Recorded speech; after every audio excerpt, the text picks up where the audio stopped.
Amigos, desde la ciudad de Tuxtla Gutiérrez, Chiapas, su servidor Juan Antonio Mendoza Constantino, nuevamente acompañado de nuestros colegas y grandes amigos José Ariel Zavala, Alberto Grajales González, para un programa más de Capital Social, Puntos Fiscales y Contables, que está siendo transmitido por la plataforma del periódico Expreso Chiapas, para lo cual les pedimos que nos sigan en las redes sociales.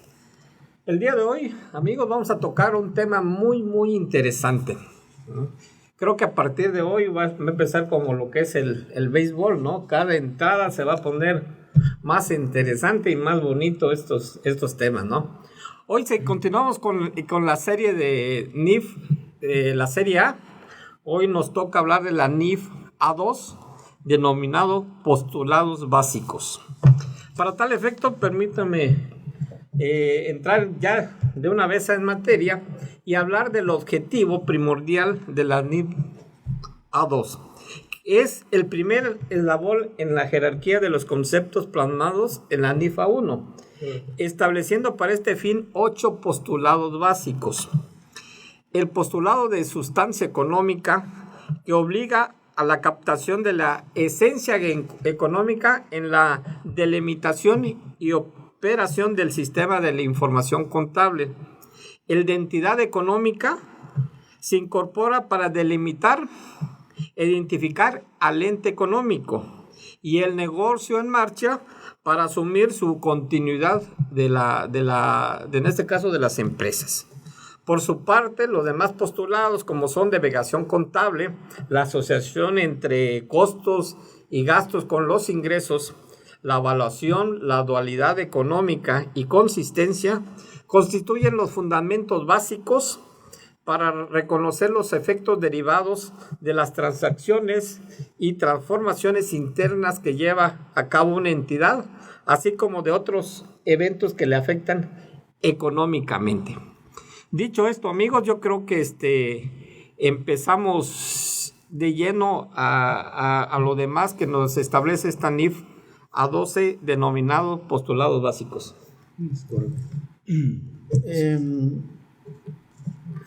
El postulado de sustancia económica verdaderamente es una novedad que se introduce en la terminología contable. ¿Por qué? Porque este tiene dos aspectos.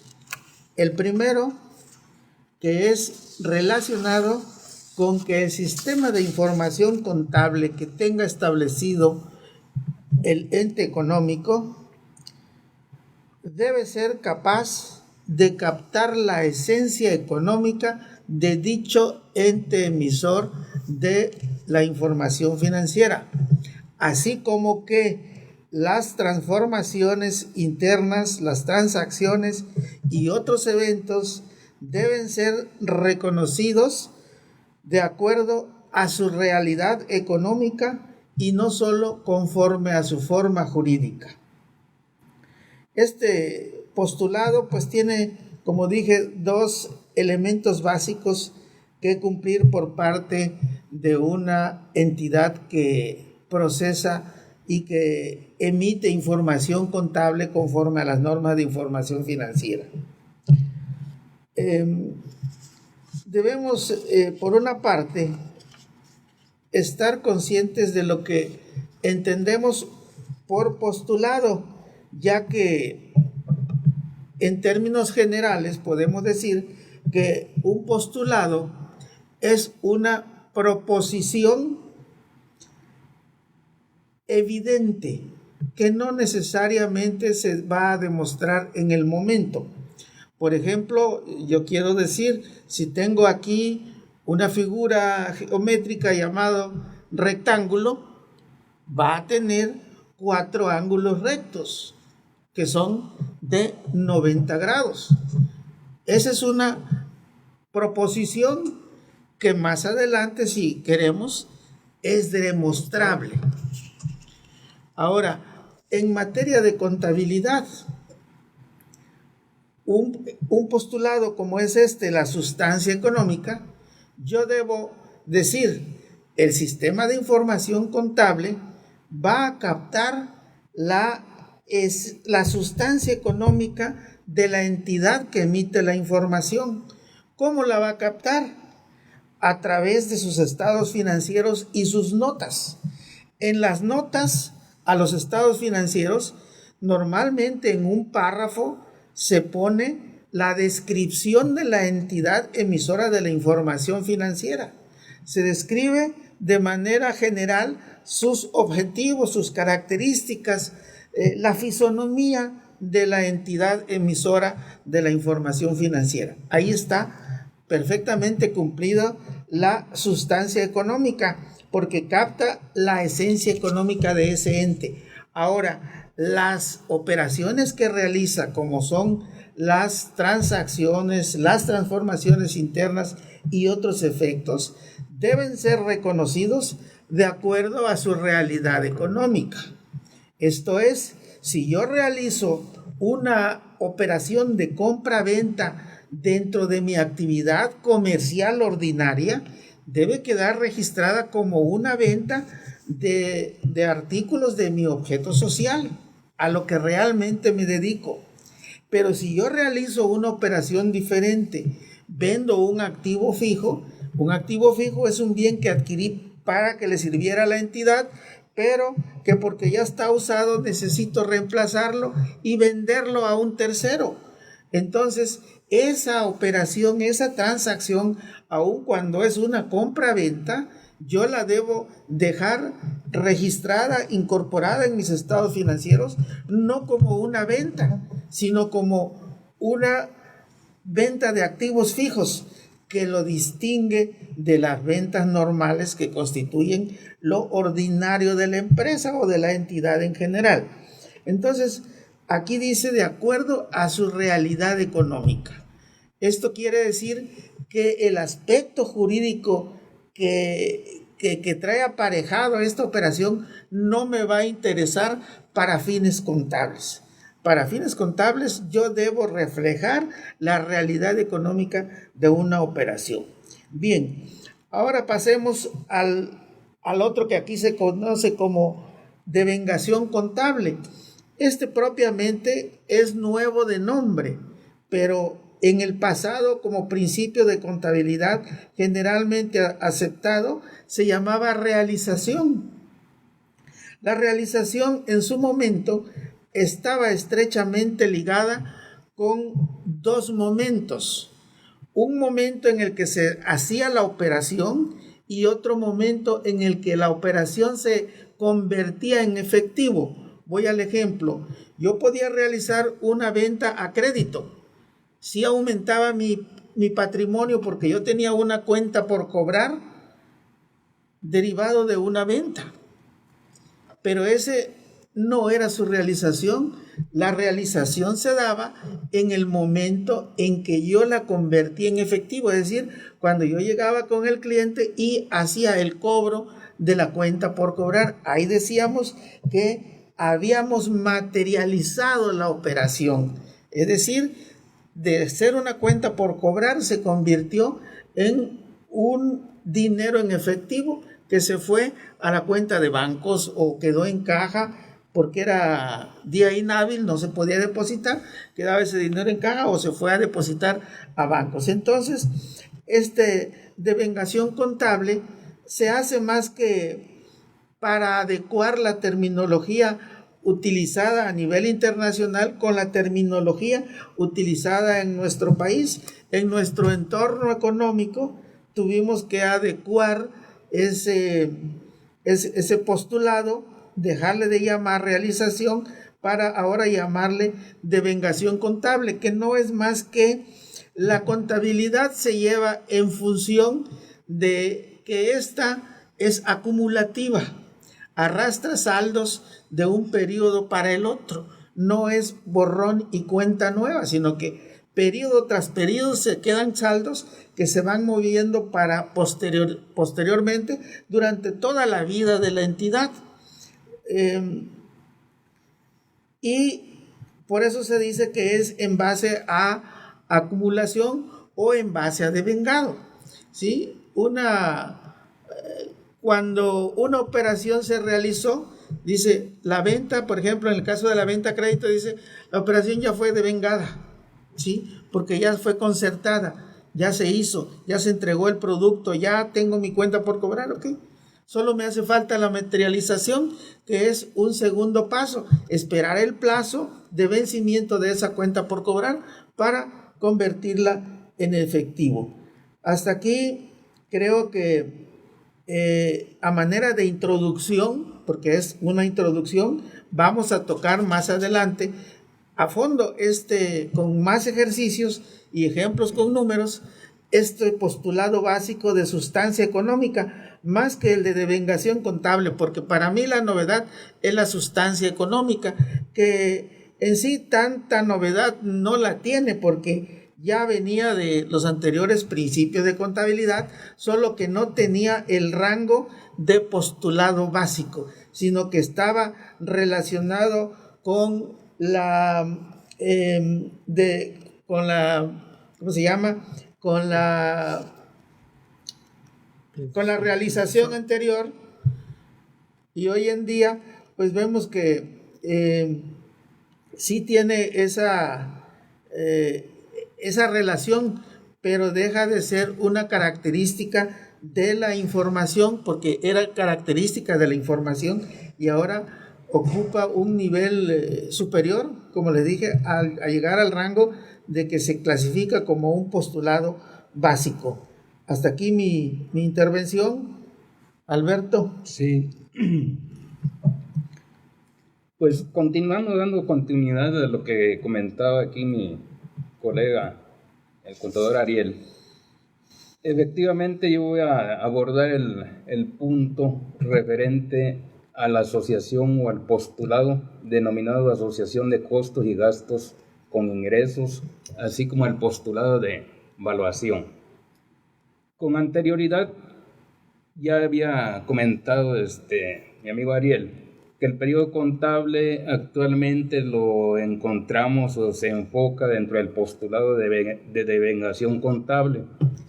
Asimismo, la otra parte complementaria, vamos a decir, es precisamente el postulado referente a la asociación de costos y gastos con ingresos, que en términos generales no es más que la definición o la identificación de los costos y gastos que se generan en un periodo y que van a generar precisamente un ingreso.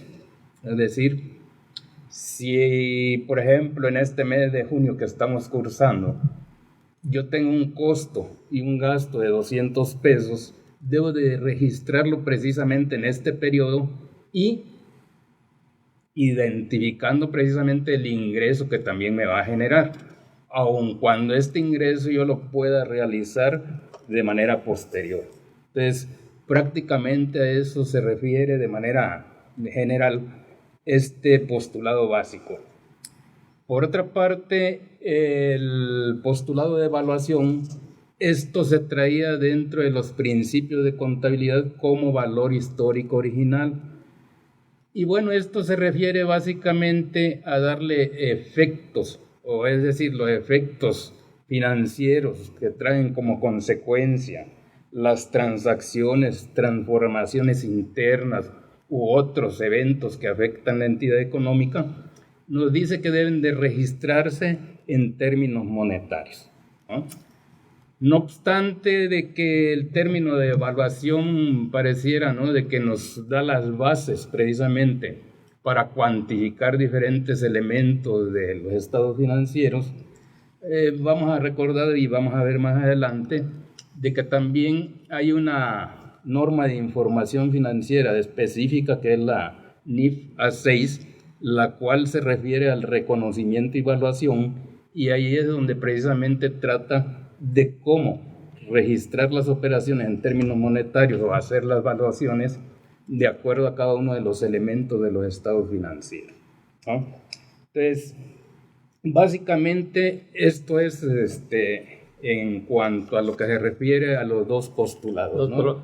Así es. Sí, ahorita hemos tratado de manera general estas nuevos postulados que antes, como dice Ariel, estaban unos como características, otros como principios, pero ya al momento de incorporarlos o de converger ya nuestras normas locales con las internacionales, adquirieron un rango muy elevado y superior, como vamos a ver más adelante. Ahorita nada más es un preámbulo de lo que acontece en la NIF A2 y de lo que nos explica de manera muy rápida este tipo de postulados. Más adelante vamos a hacer programas completos tocando cada uno de ellos por la importancia que tiene, no solo la sustancia económica, ¿no? Sino también todo lo demás que prácticamente ahora sí es la esencia para armar los estados financieros, ¿no? ¿Sí? Fundamentos propiamente que sustentan el sistema de información contable. Así es. Son 8 postulados, como lo dijeron con anterioridad,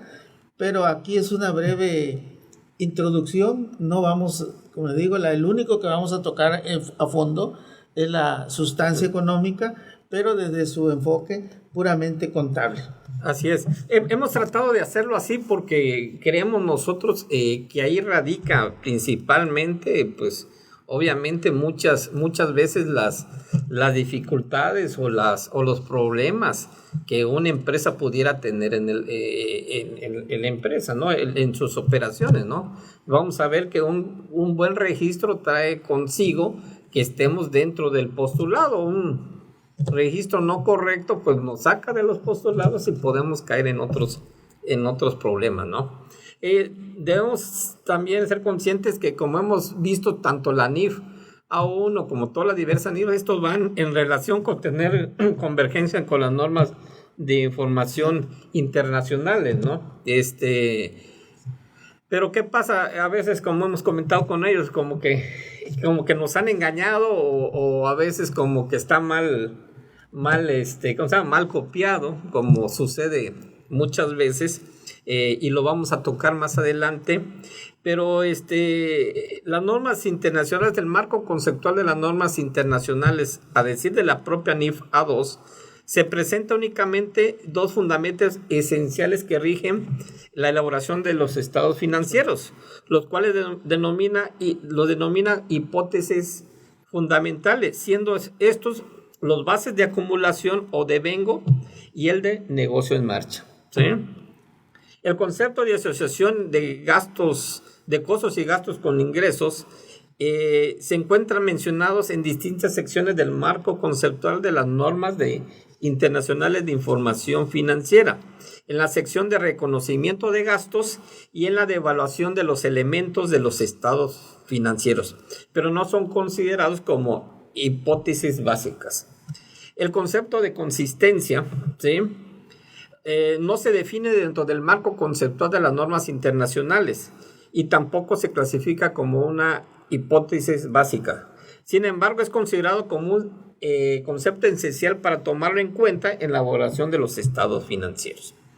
El concepto de sustancia económica, que es el que vamos a tratar en primera instancia, es considerado dentro del marco conceptual de estas normas internacionales como una característica cualitativa de la información financiera, asociada con la característica de relevancia y no como una hipótesis básica.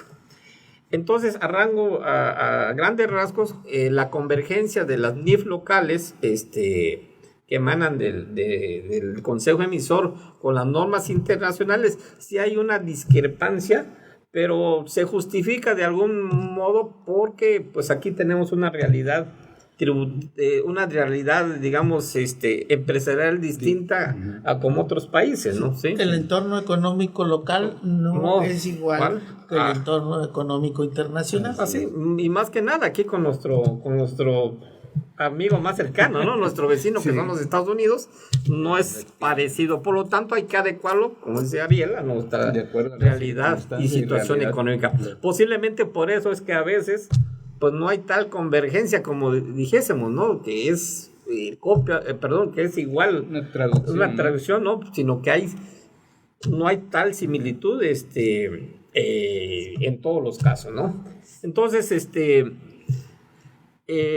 Alberto, no sé, quería seguir con lo que dice aquí la NIF A2. Pues básicamente aquí considero lo siguiente, ¿no? Sería conveniente precisar, o así lo siento, de que, por ejemplo, en el programa anterior que tratamos precisamente la NIF A1, se hablaba de los principios de contabilidad. Y bueno, en esa ocasión lo mencionaba nuestro colega Ariel, de que esos principios de contabilidad eran 9, los cuales hoy en día, pues, y de acuerdo a la homologación, ¿no?, de la aplicación de las normas de información, dijimos que ya son los postulados, ¿no? 8 postulados. Se convierten en 8. Entonces, creo lo otro prudente también abordar cuál es el objetivo de la NIF A2, ¿no? El objetivo, el alcance y la definición en un momento dado de lo que entendemos por postulados, ¿sí? Entonces me voy a permitir hacer un contexto a qué se refiere el objetivo de la NIF A2. Precisamente es definir los postulados básicos sobre los que debe operar el sistema de información contable. Acordémonos de que el sistema de información contable es una serie de fases que conllevan a la integración para su buen funcionamiento. Dentro de esto podemos observar de que tenemos o comprende pues la identificación, el análisis de la información, la captación, el procesamiento, el reconocimiento contable de las operaciones, ¿no?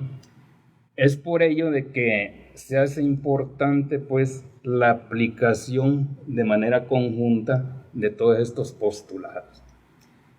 Dicho de otra forma, igual, el alcance de esta norma de información financiera es que debe de aplicarse a todas aquellas entidades que emitan información financiera.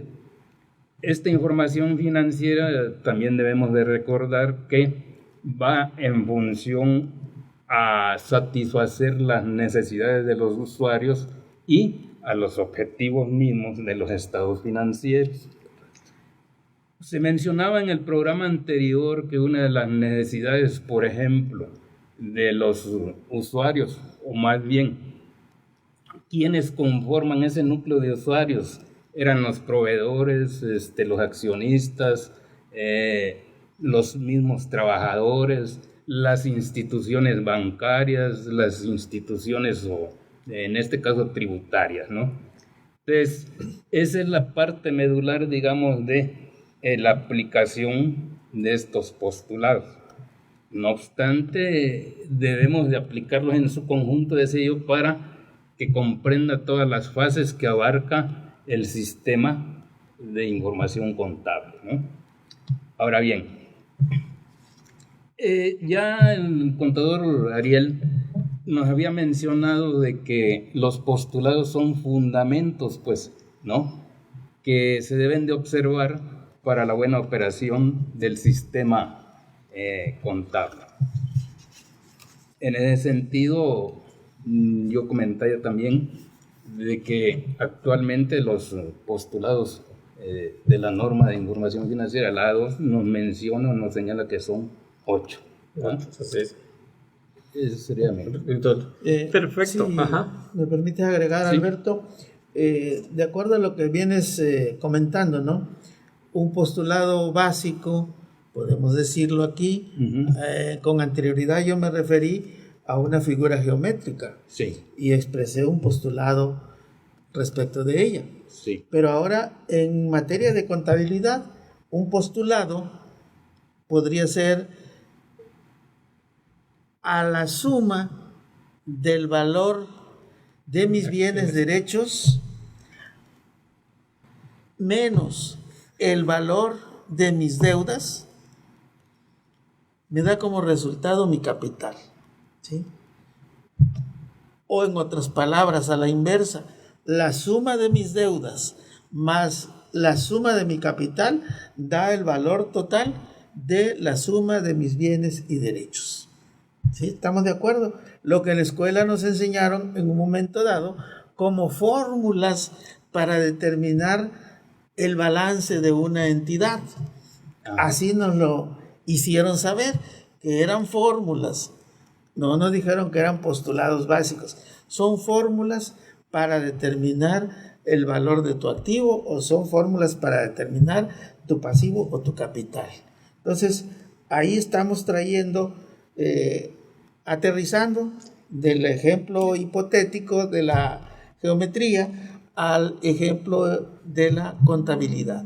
Y esto es demostrable, aunque son cuestiones que ya fueron abordadas y ya están comprobadas con anterioridad. Ya no necesitamos ahorita decir 10 de propiedades menos 2 de deudas, mi capital 8. Sí, ya, eso ya es una realidad. Se acepta como cierta, como verdad. Es correcto. Y posiblemente en algún momento alguien tenga otro enfoque, porque todo esto evoluciona. Y yo digo que al momento esta es una verdad absoluta, pero con el paso del tiempo pudiera haber algún genio que le dé otro enfoque y esta verdad resulte ya fuera de realidad, ¿no? Uh-huh. Eso no lo podemos dejar. Yo cuando fui estudiante de secundaria fui malvado y esa era mi característica principal, descomponer lo que me decían. Esta es una ley matemática, por ejemplo, el maestro. Y el otro día yo le llegaba, ¿cuál ley matemática? Así sale, maestro. ¿Cómo? Sí. Entonces llegaba yo a la conclusión que el maestro me dijo, es una ley matemática porque no tenía elementos para explicármelo. Y diciendo es una ley, pues ya te aguantas porque es una ley. Punto, ¿no? Como, por ejemplo, todo cuerpo ocupa un lugar en el espacio. Y decía yo, voy a destruir esa hipótesis. Y ella andaba buscando cómo le hacía yo para que en un mismo espacio hubieran dos cuerpos, ¿no? Y llegué al grado de decirle, mire, aquí está este bien y aquí está este otro, están ocupando el mismo espacio, pero es una apariencia. Si nos ponemos a investigarlo, es que entre un cuerpo y otro siempre existió un espacio, uh-huh. ¿Sí? Pero lo digo esto porque a futuro, yo no sé, pudiera haber alguien súper inteligente que llegue a demostrar lo contrario. Sí, con eso que dice, como sabemos que todo esto es actualizable, ¿no? ¿Sí? Cambiante, pues, ¿no? Y es un razonamiento lógico que se da. Sí, perfecto. En ese sentido, hacemos nuestro primer corte y llegamos con a empezar con el primer postulado que vamos a tratar, que es sustancia económica.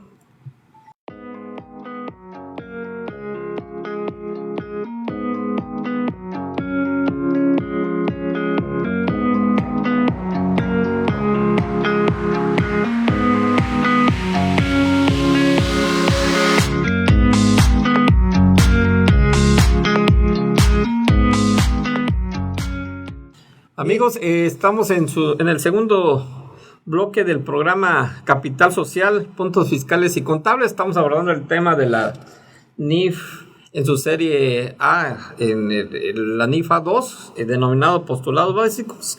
Y vamos a tocar el primer postulado que nos emite esta NIF, llamado sustancia económica. Ariel, ¿quisieras empezar? Correcto. Vamos a ver el postulado básico de la sustancia económica.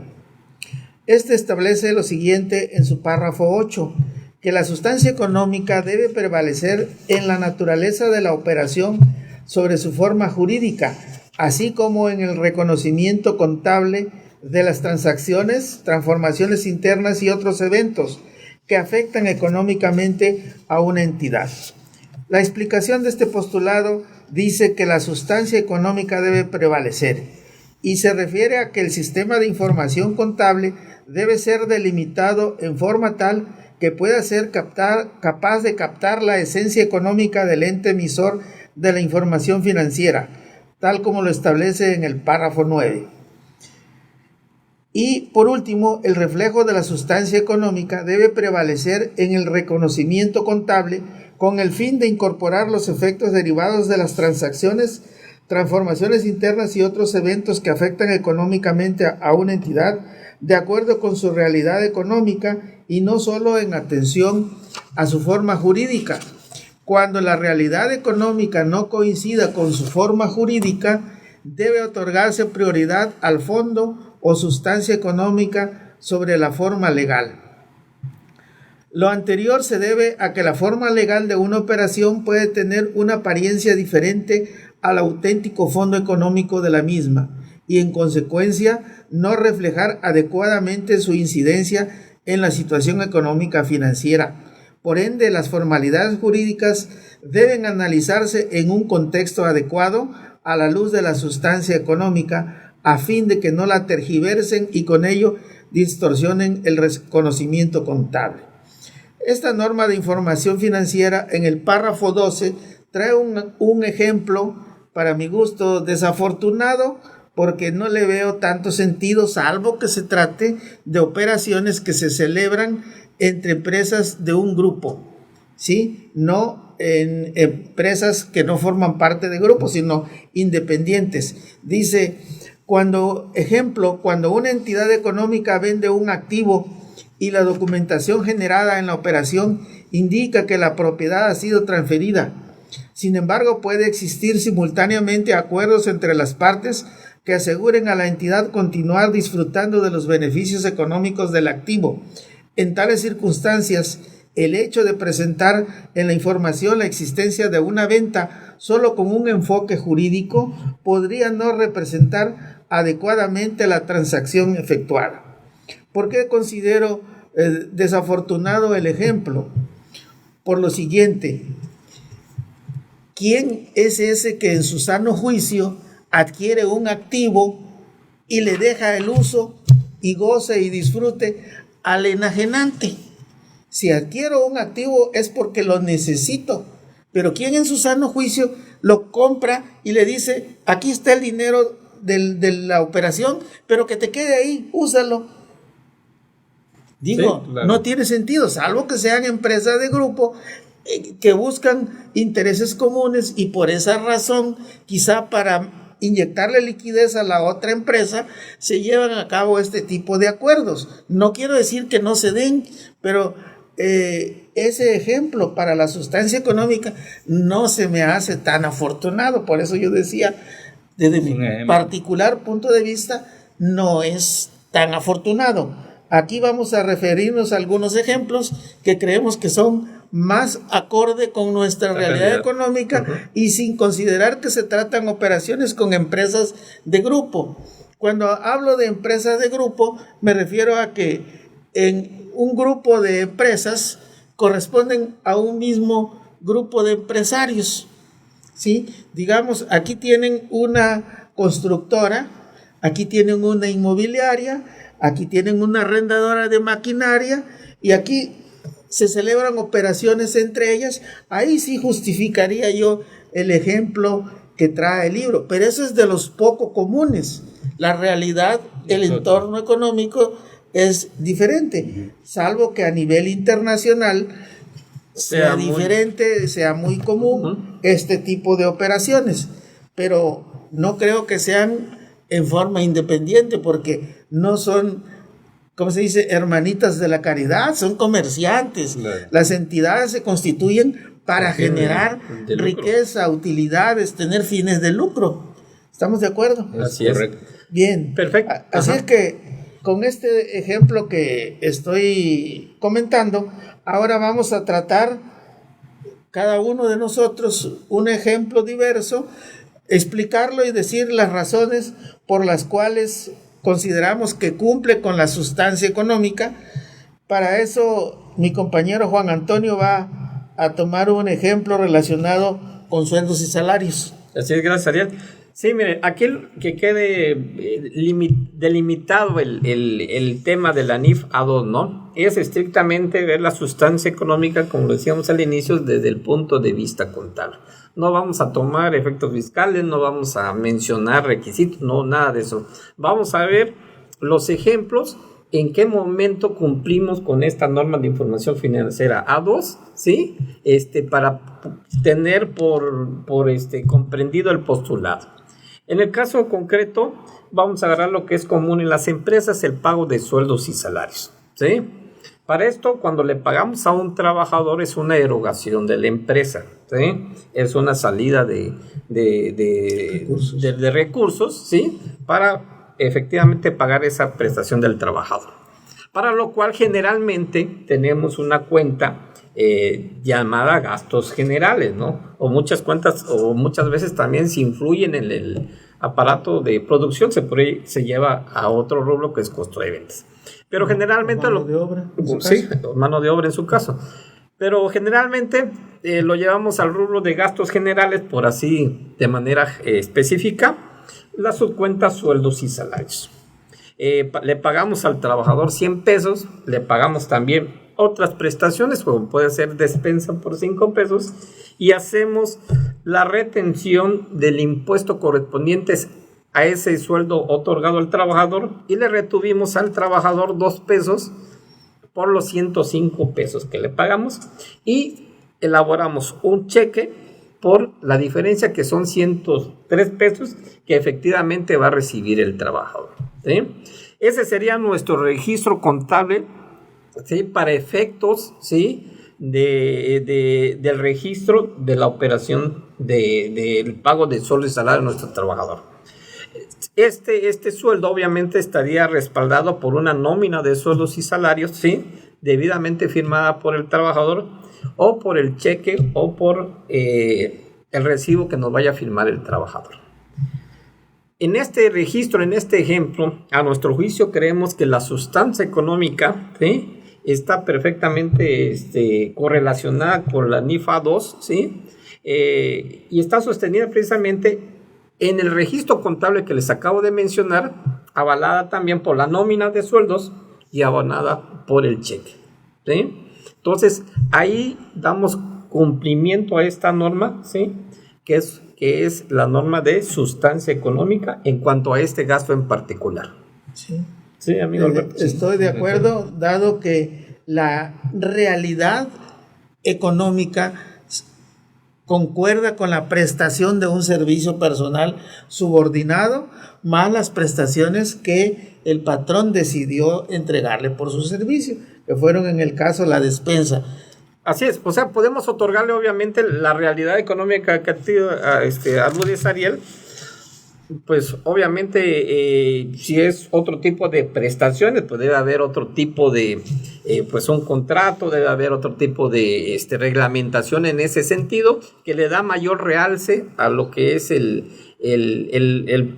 postulado de sustancia económica, ¿no? Pero sí, esa es la realidad económica a que dices, porque en sí la empresa tiene la necesidad de contar con un trabajador que le permita desarrollar plenamente su actividad económica. ¿Sí? Además, si habláramos de una empresa productora de algún bien o de servicio, no lo tendríamos esa partida registrada como gasto general, lo tendríamos dentro del rubro de mano de obra o dentro del rubro de producción en proceso, pero no como gasto general. Sí, ya claro. Lo vamos a tener clasificado. Por eso dije, la realidad económica la estamos cumpliendo, porque si es un gasto, lo llevamos a gasto. Si es una mano de obra, es una empresa manufacturera, en ese sentido, también estamos haciendo la realidad económica, llevándolo al rubro que verdaderamente corresponde. Esto va a depender de esa clasificación, como bien lo comentaban ustedes, en relación a la actividad, ¿no? de la misma entidad. Es decir, por lo que mencionabas. Pues, sí, a la esencia del ente económico. ¿Y dónde está asignado el trabajador? Porque el trabajador puede estar asignado al área administrativa, por decir un ejemplo, y otro al área de producción. Entonces, en uno caso tendremos gastos y en otro caso tendremos costo de producción. Sí, ahí había que identificar nada más la cuestión de la aplicación del... Sí, los ejemplos aquí son los más comunes, para no entrar tan en detalle y abundar más en eso, ¿no? Sí. Pero sí, eso es efectivo, ¿no? Hay que tomar en cuenta lo que habíamos dicho, la esencia del emisor, de los estados financieros y su realidad, ¿sí? Entonces, seguimos con estos ejemplos, ¿no? Sí. Ariel. Es de Alberto, pero me toca a mí. Sí. Bueno. Es igual. Voy a poner un ejemplo, me voy a referir a un ejemplo donde en la entidad pagan el servicio de energía eléctrica por 3,000 pesos. Ese servicio tiene un IVA de 480, nos da un total a pagar de 3,480 pesos. Pagan un servicio telefónico de 1,500 pesos. Ese servicio tiene un IVA de 240, nos da un total de 1,740. Ambos partidas suman 5,220 pesos de salida de recursos de la empresa. ¿Cómo vamos a satisfacer la sustancia económica? Es común encontrar en las empresas este tipo de registros contables. Hacer un cargo a gastos generales por el teléfono, que fue 1,500 pesos, y establecer otra subcuenta que se llama sin requisitos fiscales por 3,480, que es la suma de la energía eléctrica más su IVA. También hay una aplicación contable de cargando a la cuenta IVA pagado acreditable por 240 pesos, con un crédito a cuenta de caja de 5,220. En este registro contable, en particular, la empresa no cumple con la sustancia económica. ¿Por qué no satisface la sustancia económica? Porque se le está dando preeminencia al aspecto fiscal sobre la sustancia real de la operación. La sustancia real de la operación aquí es servicio de energía eléctrica y aquí le llama sin requisitos fiscales, y cualquiera dice, ¿y qué es eso? No, pues es sin requisito fiscal. No, pero yo quiero que me digas qué es. Es que es energía eléctrica más su IVA. Entonces no está conforme a su realidad económica. Es incorrecto hacer esa aplicación contable. Ahora vamos al ejemplo, ese mismo ejemplo traído de manera que cumpla con la sustancia económica, con este postulado básico. Si hacemos nosotros un cargo a gastos generales afectándola a su cuenta de teléfonos 1,500, la de energía eléctrica 3,000 y el IVA no acreditable 480, tenemos un total de gastos por 4,980.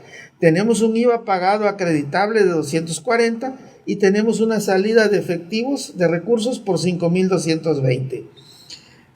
Solo que aquí hay que dejar evidencia de qué son esas partidas que se llaman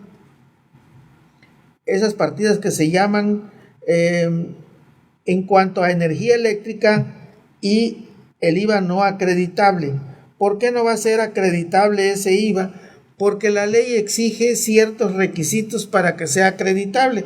Aquí no voy a tocar esos requisitos. Simple y sencillamente, yo sé que no cumple con esos requisitos. Aquí es materia contable y por eso lo dejo clasificado de esa manera, como un IVA no acreditable, porque no es materia de nuestro tema. Este documento, estas aplicaciones contables están respaldadas por el pago de energía eléctrica y el teléfono, que esas empresas emiten un CFDI que ampara la operación. Si llega un servicio, un comprobante de recibo telefónico, llega un comprobante de CFE, pero el CFDI lo puede imprimir uno electrónicamente porque está disponible para que uno lo imprima. Bien, ahora, en cuentas de orden, para cumplir con la sustancia económica, tenemos que hacer una afectación a una cuenta de orden que se llame, por decir un nombre, gastos sin requisitos fiscales 3,480. Que la primera partida que lo integra se llama energía eléctrica y la otra se llama IVA no acreditable 480. Total de cargos a esta cuenta de orden por 3,480. Esa cuenta de orden debe tener su contracuenta, que puede llamarse igual, y al final le ponemos la palabra contracuenta y ya sabemos que es de naturaleza contraria a la primera que afectamos contablemente, con las mismas subcuentas que la anterior. En este sentido, nosotros tenemos una información paralela a la anterior que nos viene describiendo qué son estos gastos sin requisitos fiscales. Aquí los describe en dos partidas: energía eléctrica, 3,000 pesos, y el IVA no acreditable, 480. A final de año, esta información va a tener un objetivo. El objetivo es que nos dé la información necesaria para elaborar nuestra declaración anual con los requisitos que exige la legislación fiscal aplicable en el momento, ¿verdad? Con este caso, en estos dos ejemplos, que lo hice por separado, solo para resaltar el registro en cuentas de orden. Podría haber quedado ahí mismo, pero decidí comentarlo por separado, dado que la naturaleza de una cuenta de orden no corresponde a una cuenta de activo, ni de pasivo, ni de capital, sino corresponde a una cuenta que se llama de registro, o también le llaman de historia, que guardan todo lo que aconteció durante un ejercicio, y propiamente tiene efectos para cuando nosotros vamos a rendir información al fisco a través de nuestra declaración anual. En consecuencia de lo que he expuesto, el registro contable propuesto y comentado ahorita, la sustancia económica es correcta porque se le da preeminencia al fondo económico de la operación sobre el aspecto fiscal. Es decir, abordamos el registro en su realidad económica, no en su realidad fiscal. Perfecto, sí, así es. ¿Estamos así de acuerdo? De acuerdo, sí. Generalmente hemos encontrado en muchas empresas que llevan un rublo dentro de los gastos que se llaman no deducibles, ¿sí? Y todavía dentro de ese no deducible hay dos subcuentas, una propiamente como no deducible y otra como cuenta sin requisitos fiscales. Queremos que es para separar, es exclusivamente para cosas fiscales, es decir, los no fiscales para efectos de COFIN u otro interés que tenga la empresa, pero ese registro, de acuerdo a lo que ha comentado nuestro amigo Ariel, no constituye o no está perfectamente con este apostolado que se llama sustancia económica, porque se aparta de la realidad económica de cualquier empresa. ¿Sí? Se le da mayor enfoque al aspecto fiscal sobre el contable. En lo personal me ha tocado servirle a empresas transnacionales y vemos que el director de la empresa recibe la información financiera, empieza a ojear y dice: ¿y esto que aparece con el nombre de no deducible qué es? Le pregunta al contador. Pues no sé, así está en la contabilidad, así me lo dejaron ya instrumentado. Entonces le digo, le van a hacer un análisis de qué es esa cuenta de gastos no deducibles, y una de las partidas, recuerdo, eran consumos en restaurantes. La empresa era canadiense y dice: oiga, ¿por qué no me aceptan el consumo en restaurantes? En Canadá me aceptan perfectamente el consumo en restaurantes. Sí, pero aquí en México es una limitación. El consumo en restaurantes es aceptado bajo ciertas bajo ciertos requisitos, y no como una alimentación ordinaria, diaria, que sea una prestación que el patrón le dé al trabajador, porque en todo caso debe dársela a todos y no solo a su gerente general o su administrador único. Y pregunta, entonces, ¿qué hago? ¿No me sirve? ¿Me sirve o estoy haciendo malas cosas, no? Ahí viene la sugerencia, el consejo, y decirle: bueno, es que la realidad fiscal en su país es una y la realidad fiscal aquí es distinta. La realidad fiscal aquí es esta, y explicársela. No son tontos, de inmediato la captan y la pescan, la ponen en práctica. Así es. Sí, efectivamente, no considero que con el ejemplo que has dado queda debidamente, digamos, señalado cuál es la sustancia económica. Y es cierto también el comentario que hacías últimamente, ¿no? En el sentido de que creo que ha habido cierta equivocación en la cuestión de la aplicación de los registros contables. ¿Por qué? Porque los catálogos de cuentas, pues, que se vienen utilizando, se le ha ido dando más importancia o el enfoque a la cuestión fiscal, ¿no? La esencia en sí del registro de las operaciones debe satisfacer, como decíamos, pues, las necesidades de los usuarios, y por tanto considero que debería de haber una aplicación de manera correcta, aun cuando el gasto, el costo, lo que sea, no sea deducible, ¿verdad? Pero deberíamos de contabilizar efectivamente la partida a la cual corresponde, ¿no? Así es. Así es, sí. Esto es el principal, digamos, esencia de este postulado, ¿no? Habíamos hablado también en el caso de las donatarias, ¿sí? Creo que va a tocar un ejemplo de ingresos, sí, pero no de la donataria. Sí, entonces el caso de las donatarias, bueno, su esencia del ente emisor pues es recibir donativos, ¿no? Sí. O sea, no tiene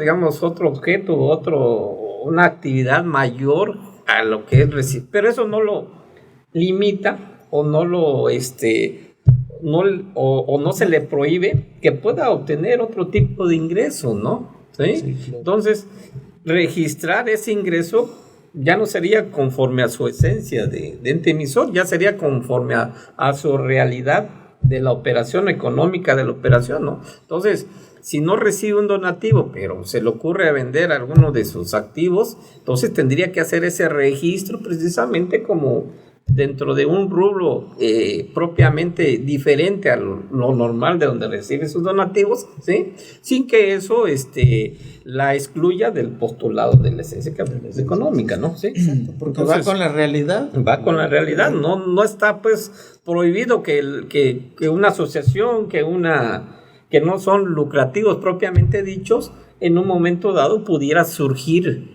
ese tipo de operaciones. Lo único que tienes que hacer para cumplir con este requisito de este postulado es precisamente registrar, ¿sí? Debidamente. Sí, efectivamente.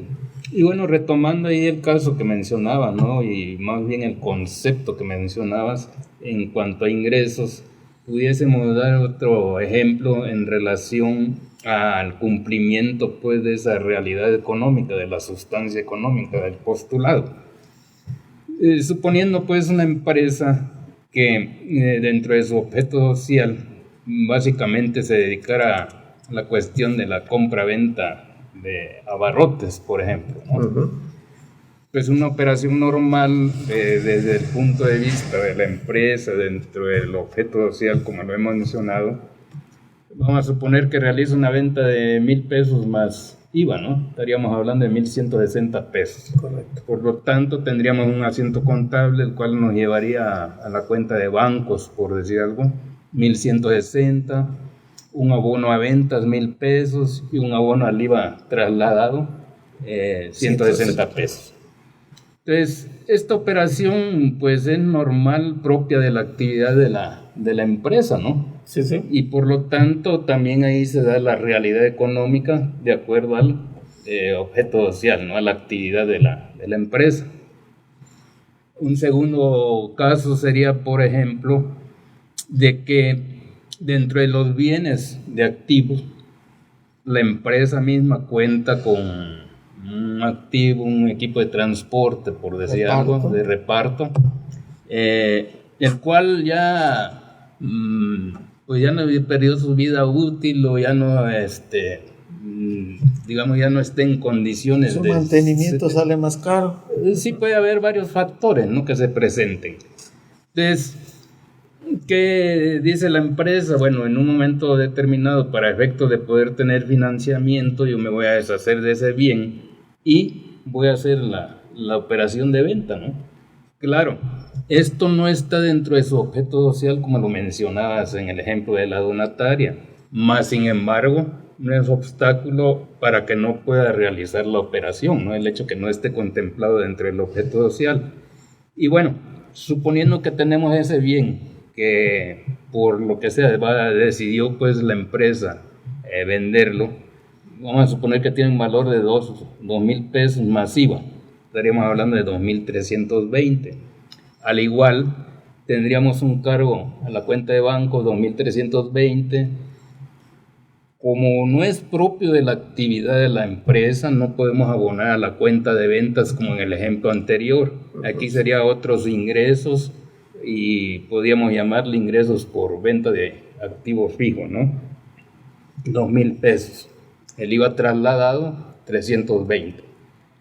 De igual forma, ya se mencionaba de que sí se cumple con la sustancia económica, con la realidad económica. Ahora bien, ¿cuál va a ser el soporte de esta operación, no?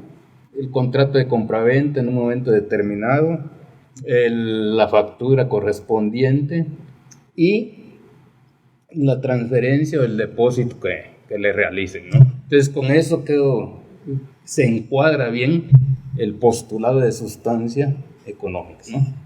Perfecto. Sí, ¿Cómo sí. no se cumpliría si se trata de este último ejemplo, que en lugar de llevarle a venta de activos fijos, lo lleváramos a la cuenta de ventas normal? Sí. ¿Sí? ¿Por qué? Porque pareciera entonces que fue abarrotes que vendiste y no un activo fijo, ¿no? Entonces ahí ya no está de acuerdo Pierde. a su realidad económica el registro de una transacción, ¿sí? Creo que se ha abordado con ejemplos bastante claros. Uh-huh. El contenido de este postulado básico, que si bien es nuevo, que se elevó al rango de postulado básico, no es tan nuevo, dado que ya en la normatividad internacional ya estaba incluido como característica de la información contable. Sí, sí, así es. Fue dado este enfoque, ¿no?, de sustancia económica, que es muy agresivo por parte de las autoridades fiscales, pero esto lo vamos a abarcar en programas posteriores, ¿no?, su aspecto legal, su aspecto fiscal, ¿no? Inclusive, a veces preguntan, oye, si tengo un recibo de honorarios, ¿puedo ahí presentar o decir que vendí un activo, ¿no? Entonces, todo ese tipo de cuestionamiento vamos a dar contestación más adelante. Aquí lo que nos ceñimos precisamente es al tema contable y cómo, de nuestro punto de vista, ¿sí?, damos plena fe a lo que es este postulado en un debido registro. Fuera de ello, ya quedamos fuera de cumplir con este postulado, y entonces sí podríamos tener alguna consecuencia, no solamente de índole fiscal, sino de índole legal en su caso, ¿no? Entonces porque el usuario que toma la información financiera para tomar decisiones económicas, pues si le presentamos una información que no cumple con la sustancia económica, puede conducir a un error en la toma de sus decisiones. Porque, digamos, si una venta normal de su objeto social se ve inflada por otro tipo de operaciones, entonces el inversionista está creyendo que la venta normal fue por esos montos, no, sino que tenía otro tipo de ventas, y entonces cuando ve la realidad dice, no, pues no vendía lo que realmente creí. ¿Por qué? Porque está tomando una decisión, está haciendo una interpretación equivocada por una información que no se le dio conforme a la sustancia económica. Entonces, una cosa que debemos tener en cuenta los que generamos la información contable es una comunicación bastante fluida con nuestro cliente, de modo que nos suministre toda la información necesaria para efectos de que nosotros le entreguemos una información que le sea útil en la toma de sus decisiones, porque de lo contrario podemos darle información equivocada. o que conduzca a tomar una interpretación que no corresponde con la realidad. Sí, sobre todo ahí yo considero, ¿no? De que llegado al extremo, ¿no? Ahí como que se falsearía o no estaríamos cumpliendo con las características de la información financiera, ¿no? Al generar, pues, precisamente los estados financieros. Y una de las características debe ser la utilidad, la confiabilidad, ¿no? Sobre todo. Entonces, sí, entonces creo que este NIF A2 en su primer impacto está bien, pero va a estar mucho mejor, así que si ustedes gustan, hasta aquí terminamos el programa el día de hoy. Los esperamos. Y en la próxima vamos a el enfoque legal y fiscal de lo que es este postulado de sustancia económica. Y no se pierdan, ¿no? Sus comentarios, nos hagan llegar sus comentarios a través de las redes sociales y de la plataforma del periódico Expreso. Hasta luego.